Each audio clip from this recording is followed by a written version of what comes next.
4 মাস পর কাল বিকেলে ক্রিকেট বোর্ডের সভা। নিয়মিত সব এজেন্ডা থাকলেও বাংলাদেশ দলের বিশ্বকাপ পারফরমেন্স নিয়েই হবে মূল আলোচনা। হেড কোচ, অধিনায়ক, সিনিয়র ক্রিকেটারদের ভবিষ্যৎ প্রসঙ্গ উঠতে পারে আলোচনা টেবিলে।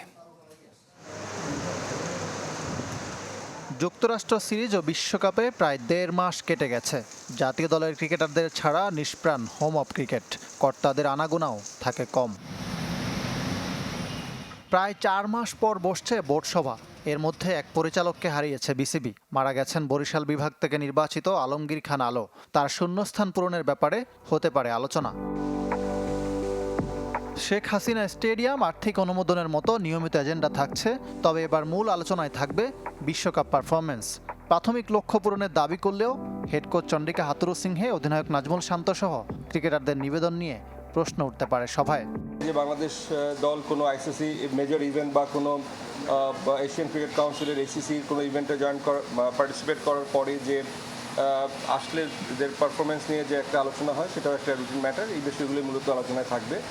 বিশ্বকাপ পারফরমেন্স নিয়ে পরিচালকদের কেউ কেউ কথা বললেও আনুষ্ঠানিক প্রতিক্রিয়া দেননি সভাপতি নাজমুল হাসান।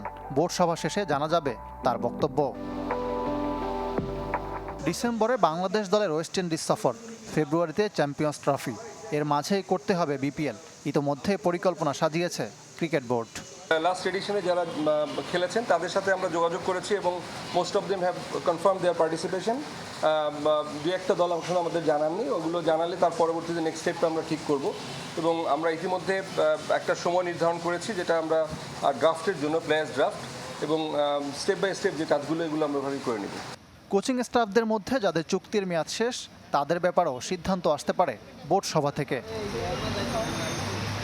ইকরাম হোসাইন, চ্যানেল 24, ঢাকা।